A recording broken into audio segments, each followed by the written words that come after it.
Imagine a civilization that has survived for over 3,000 years. Through dynastic changes, foreign invasions, and cultural transformations, China has maintained remarkable continuity. What secret has allowed this ancient civilization to endure when so many others have fallen? The answer lies not in military might or economic power alone, but in a philosophical principle that has guided Chinese thought for millennia. It's called the Doctrine of the Mean, or Zhangyang in Chinese. This concept teaches that extremes lead to destruction, while balance ensures survival. To understand why China avoids extremism, we must travel back to the Warring States period. This was China's age of chaos, when 7 states battled for supremacy. Philosophers wandered from court to court, offering solutions to the violence and instability. Among these philosophers was Confucius, who lived from 551 to 479 BCE. While he didn't create the doctrine of the mean, he laid its foundation. Confucius taught that virtue lies in moderation and that the superior person avoids extremes in thought and action. Confucius's disciple Zisi, who was actually his grandson, wrote the classic text Zhangyang, or the Doctrine of the Mean. This work systematized the concept, making it central to Confucian thought. It begins with a profound statement about human nature and destiny. What exactly does the Doctrine of the Mean teach? At its core, it's about finding the proper balance between extremes. Not too much, not too little, not too rigid, not too lax. The mean represents the perfect point between deficiency and excess. But this isn't about simple compromise or mediocrity. The mean represents the highest virtue, the most appropriate response to any situation. It requires wisdom to recognize what constitutes the proper balance in constantly changing circumstances. The doctrine teaches that all things have their proper measure. Even good things become harmful in excess. Too much benevolence becomes weakness. Too much righteousness becomes rigidity. The superior person cultivates balance in all virtues. This philosophy became China's survival strategy. When the Qin dynasty embraced legalism's extreme authoritarianism, it collapsed after only 15 years. The succeeding Han dynasty learned this lesson, blending Confucian moderation with practical governance. The mean influenced every aspect of Chinese civilization. In art, it meant harmony between form and spirit. In medicine, balance between yin and yang. In architecture, symmetry and proportion. Even in cuisine, the 5 flavors must be balanced. During the Tang dynasty, often called China's Golden Age, the doctrine of the mean reached its peak influence. Tang rulers governed a vast, multi-ethnic empire by balancing central control with local autonomy, Chinese traditions with foreign influences. The mean also shaped China's approach to foreign relations.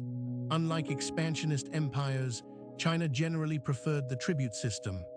Foreign rulers acknowledged Chinese superiority in exchange for trade rights, avoiding costly wars of conquest. Even in times of crisis, the mean provided guidance.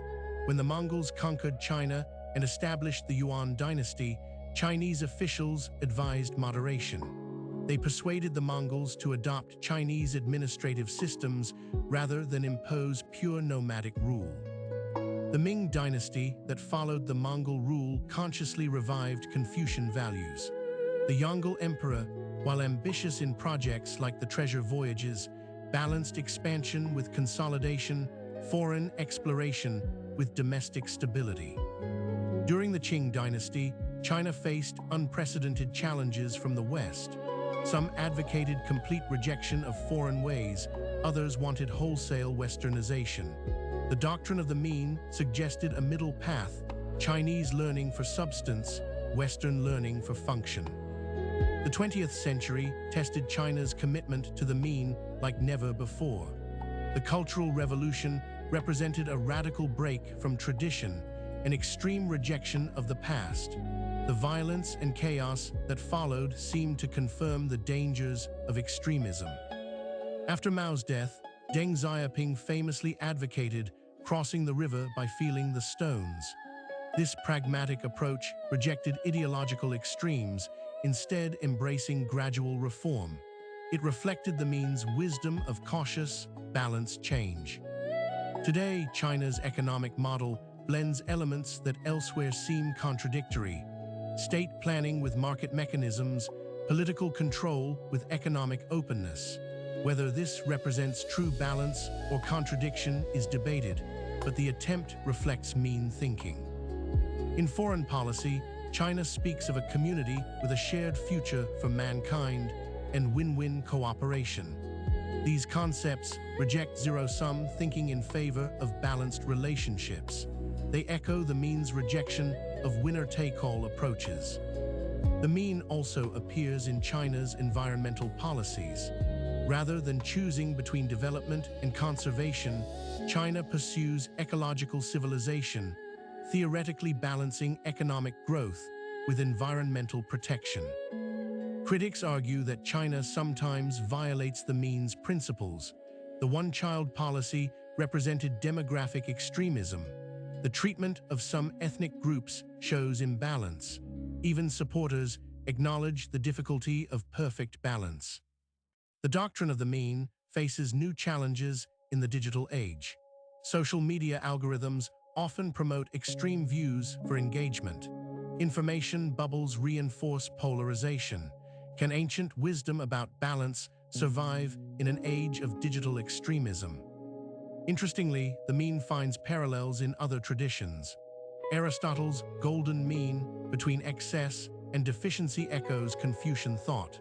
Buddhist middle way between asceticism and indulgence shares similar insights about avoiding extremes. Modern psychology confirms some mean principles. Research shows that moderate stress enhances performance, while extreme stress harms it. Balanced lifestyles promote health better than extreme diets or exercise regimes. Ancient wisdom aligns with modern science. The mean offers particular relevance today as societies worldwide grapple with polarization. Political discourse becomes increasingly extreme. Social media amplifies outrage. Economic inequality grows. The ancient warning about extremes feels urgently contemporary. But applying the mean requires wisdom, not just compromise. Sometimes justice requires taking a stand, not finding middle ground. The mean isn't about avoiding all conflict, but about discerning when and how to engage. China's relationship with the mean remains complex. While officially embracing moderation, actual policies sometimes swing between extremes. This tension between ideal and reality reflects the eternal challenge of practicing what one preaches. The mean also faces criticism as potentially conservative. By discouraging radical change, could it prevent necessary revolutions? Does balance sometimes mean preserving unjust systems? These are important questions for any philosophy of moderation. Yet the mean's endurance suggests its fundamental wisdom. For 2,500 years, through countless changes, Chinese thinkers have returned to this principle. Its persistence in Chinese discourse proves its deep resonance with human experience. The mean teaches that civilization itself requires balance. Too much change destroys continuity. Too much tradition prevents adaptation. The secret to China's longevity may be this delicate dance between preservation and innovation. As individuals, the mean offers practical wisdom. In our personal lives, work, and relationships, finding balance leads to fulfillment. Avoiding extremes of emotion, action, and thought creates harmony within and without. The doctrine of the mean represents more than just Chinese philosophy. It offers a vision for human civilization itself. In a world of polarization and extremism, the ancient call for balance, moderation, and wisdom feels not just relevant, but essential. China's journey with the mean continues.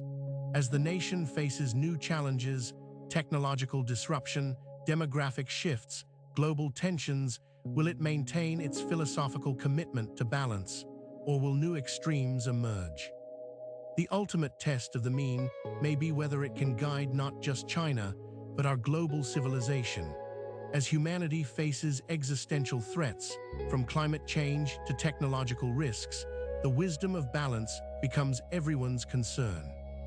The doctrine of the mean reminds us that extremes, however tempting, lead to destruction. Balance, however difficult, ensures survival. This ancient Chinese insight may be the wisdom our polarized world most needs to hear. From Confucius to the modern world, the search for the mean continues. It's not about finding perfect answers, but asking better questions. Not about avoiding all conflict, but choosing our battles wisely. Not about mediocrity, but about excellence through balance. What do you think? Can ancient wisdom about balance guide our modern world? Share your thoughts in the comments below. If you found this exploration of Chinese philosophy valuable, please like and subscribe for more journeys into Eastern wisdom.